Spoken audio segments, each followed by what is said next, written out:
పరివేదలండి మాది నల్గొండ జిల్లా పెద్దవరం మండలం పరివేదల గ్రామం. నేను 82 నుంచి రాజకీయాలనే ఉంటున్నాను. నాగార్జున సాగర్ ఎంపీ మిర్యాలగూడ నల్గొండ అండి మాది. ఎమ్మెల్యే జేవిరెడ్డి గారండి, రఘువీరెడ్డి గారు. నేను 82 నుంచి చేస్తున్నాను సార్.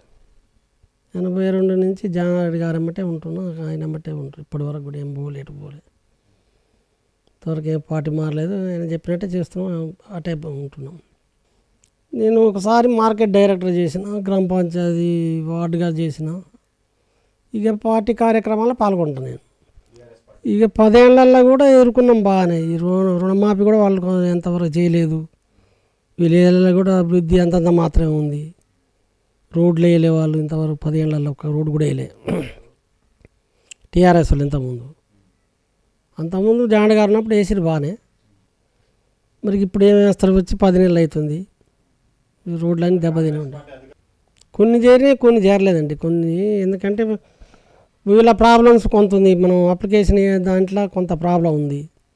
రైటింగ్ ఉంటాయి కదా, టిక్కులు పెట్టడానికి ఆటల్లో కొన్ని ఉన్నాయి, కొన్ని అయినాయి, కొన్ని కాలే. అవి కూడా 6 గ్యారంటీల్లో గృహజ్యోతి కొంతమందికి అయింది, కొంతమంది కాలే.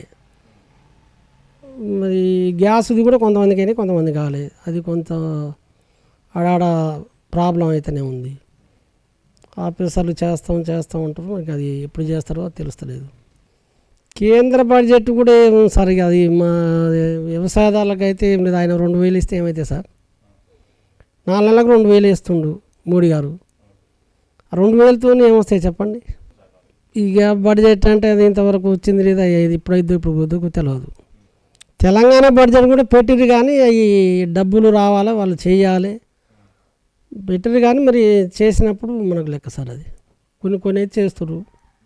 బస్సు ఒకటి అడిగినాం, బస్సు మాత్రం ఇంకా పెడితే వస్తుంది అంటారు.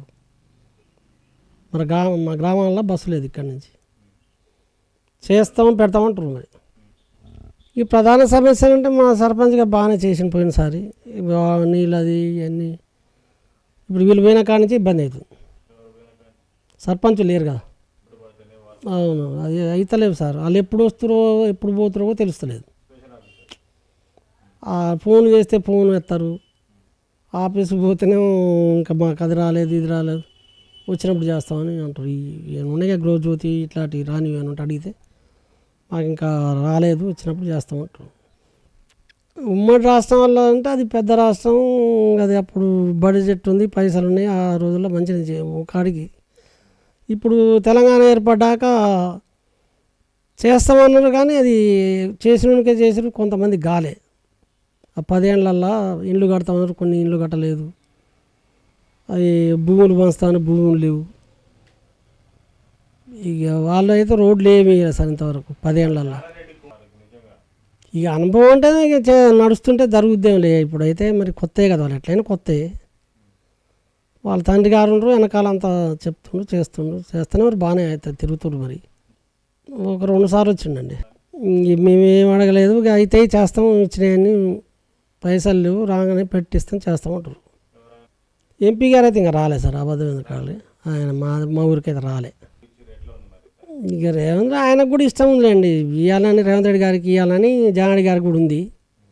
ఆయన పట్టుబడితే వచ్చేదే కానీ ఆయన పట్టుబడలే. మరి అభిప్రాయం ఏందో నాకు పూర్తిగా చెప్పలేను. బాగుండదంటే బాగానే ఉండు కానీ మరి ఆయన ఎందుకు అడగలేదో గట్టిగా, మరి ఏందో అది మాకు కూడా అంత చెప్పలే. మరి జానారెడ్డి ఏమైనా మంచిగానే జరిగింది సార్. మరి ఈ 10 ఏళ్ళలో ఏం కాలే. మరి ఈయన వచ్చి 10 నెలలు అవుతుంది.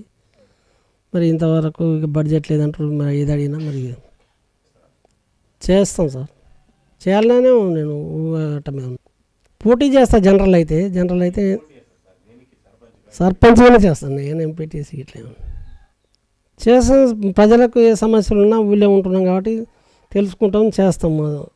ఉన్న ఇక ఏమంటారు సార్, చేసిండ్రు. సిటీలో ఉన్న మాట కరెక్టే, అబద్ధం ఎట్లా? ఆడ ఉండేది ఈడ ఉండేది చేసిరు. నేను ఊరికనే ఈడ ఉండి చేసినని నేను చెప్పము. ఇక చేసిర్లేండి, ఆడ ఉండేది వారానికి 3 రోజులు 4 రోజులు ఈడ ఉండేది, అట్లా చేసుకుంటూ పోయి రాళ్ళు. ఊళ్ళో అయితే ఎప్పుడే ఉండాలి. ఇక అదేంటే సార్ మరి ఇక ఒకరికే ఉంటేనేమో అంతా వాళ్ళే చేసుకుంటారు, ఏది ఉండదు. ఉప సర్పంచ్కుంటేనే ఆ వచ్చే పైసలు అంత లెక్క ఇద్దరి మధ్యన నడుస్తుంది, చెక్ పవర్. ఒకలే ఉంటే ఇక అది ఎవరికి ఉండదు, ఆయన సొంతమే కదా, ఆయన ఇష్టానుసారం చేస్తాడని నా అభిప్రాయం. ఉంటేనే బాగు సార్, జాయింట్ ఉంటేనే బాగు. వర్గీకరణ మంచిదే, చేస్తే మంచిది, ఎవరి వాళ్ళకు వాటా వాళ్ళకు పోద్ది కదా. మరి చేస్తామని అంటారు కాంగ్రెస్ వాళ్ళు కూడా. ఇప్పుడు సెంటర్ తీర్మానం చేసింది కదా, ఇది కూడా చేస్తామంటారు. వాళ్ళు వస్తారు మరి పోతారు, మరి అది అంత లెవెల్ మాకు. కాంగ్రెస్ పార్టీ కూడా మరి చేస్తామంటాను సార్. రేవంత్ రెడ్డి గారు అయితే చేస్తానే హామీ ఇచ్చిండు, మరి ఇక ఎంతవరకు అయిద్దో చూడాలండి. అది ఇక చేస్తే సార్ ఇక అంత లెవెల్ అయితే తెలియదు, చేస్తే చేయొచ్చు. ఆయన అయితే మాట ఇచ్చిండు, మరి బీసీ కులగణన చేస్తాను, 40% ఇస్తాను. చెప్పలేను సార్, అది చేస్తే చేయనియండి. చేస్తే పదవుల కొరకు మనకు రావాలని ఏం లేదు, ఎవరు వచ్చినా ఏం లేదు, ఎవరు దానితో వచ్చేది ఏం లేదు, ఎవరు వచ్చినా ఏం లేదు. మన ఒక్కలం అంటే ఆగేది కాదు సార్ అది. అవును, కొంచెం ఇబ్బంది ఉంది సార్. అది బెల్ట్ షాపులతో ఇబ్బంది ఉంది, అది ఎప్పటి నుంచో నడుస్తుంది, అది ఎవరు తీసేస్తలేరు. ఇక ఒక గ్రామ పంచాయతీ లెవెల్ అంటే అది కుదురుతా సార్, మండల లెవెల్ను అది పెద్ద స్థాయిలో వస్తే చేయొచ్చు. అది పూర్తిగా కాలేగా సార్, ఇంకా ఆడ కూడా మరి ఏం మా దగ్గర అయితే ఇంకేం అనుకోలేదు సార్. మరి ఇంకెప్పుడు చెప్తాడు మా ఎమ్మెల్యే గారు, చేస్తేనే బాగుండు బెల్ట్ షాపులు లేకుండా. కానీ కొంచెం గోళలు దగ్గు అది, కానీ బెల్ట్ షాపులతో కొంచెం ఇబ్బంది ఉంది. దానికి లేడీస్ సహకరిస్తే మేము కూడా సహకరిద్దాం, కానీ లేడీస్ ఏమి ఇంకా ముందుకు రాలే. మరి ఇంకా అది చేయటం మంచిది కదా సార్, వాస్తవానికి అయితే వీళ్ళే చేయాలి. కానీ మరి ఇక వాళ్ళను పక్కన కూర్చొని అంత వీళ్ళే నడిపిస్తారు, అంత మంచిగా అయితే కాదు సార్. అది ఎవరుంటే వాళ్ళే చేస్తేనే బాగుంటుంది. మహిళలు ఉన్నా వాళ్ళే చేయాలి, లెక్క అయితే నేర్చుకుంటారు, వాళ్ళు కూడా నేర్చుకోవాలి, చేయాలి. కానీ వీళ్ళు బదనాన్ని చేపిస్తారు కొంతమంది. వీళ్ళు మా భార్య పక్కన ఉంటే నేనే చేస్తాను, కొంతమంది చలాయిస్తారు. ఇక వాళ్ళు అది ఉంటేనే చేస్తే భర్తలతో చేస్తే బాగుండదు జర. ఇక మేమైతే అనుకుంటున్నాం సార్, ఇక చూడవచ్చు అంటే ఇక అందరి అభిప్రాయం ఎట్టుందో అది. మరిగా నా అభిప్రాయం అయితే అంత బాగుండదు, ఎవరు వాళ్ళు ఉంటే చేస్తేనే మంచిగా ఉంటుంది. ఊళ్ళో సమస్యలు ఏమి ఉన్నా చేస్తాం సార్. ఊళ్ళో ఇప్పుడు ఏ సమస్య ఉన్నా కానీ తీరుస్తాం. మేము ఎప్పుడు ఊళ్ళో ఉంటూలేమే. నాకు బయట ఏ లేవు, వ్యవసాయం చేసే ఉంటాను నేను. చేస్తామంటున్నాను సార్, వాళ్ళు ప్రకటించారు కానీ మరి ఇక చేస్తామని అంటున్నారు. మరి కొంతమంది పోతురు చేపించుకుంటారు, కొంతమంది అయితే లేదు. విద్యలో మాత్రం అంత జనాలు మొత్తం ఎక్కువ సిటీలకే పోతారు పిల్లలు. మరి ఊర్లల్లో అంతగానో లేరు, తక్కువ అయినారు జన. వైద్యం కూడా ఊళ్ళో ఏం లేదు సార్. మాకు పెద్దవారు మండలం పోవాలి, లేదా నాగార్జున సాగర్ పోవాలి. ఊళ్ళో ఆశా వర్కర్లు వాళ్ళే తిరుగుతారు, ఇంటిల్లు సర్వే చేసుకుపోతారు. ఉపాధి అది ఏమన్నా మార్చి టైంలో చేస్తారు సార్. అది అదే సార్, అది మంచిది కాదు. కానీ ఆటోలు అంటే కూలాకు పోతారు సార్, కూలాకు పోతే తప్పట్లేదు. నేనే ఉన్నా 20 మంది తీసుకొని చేనుకు పోవాలి, బస్సు అయితే రాదు కదా. ఏముంటాయి ఉండేనండి. కానీ వాళ్ళు ఏమంటారంటే డిపో కడిపి అడిగినాం మేము, మీరు ఆటోలు బంద్ చేయండి మేము బస్సులు పెడతామంటారు. ఆటోలు బంద్ చేస్తామంటే వాళ్ళు చేస్తారు సార్, నలుగురే ఉంది దాని లెక్క. గవర్నమెంట్ దాన్ని యాక్షన్ సరిగా తీసుకుంటే ఆటోలు కూడా బంద్ అవుతాయి. మనం చెప్తే వాళ్ళు బంద్ కారు కదా. ఆటోలను కూడా గవర్నమెంటే చేయాలి, దాన్ని స్ట్రిక్ చేస్తేనే బంద్ అవుతాయి. రావాలి సార్, యువత వస్తేనే బాగుంటుంది.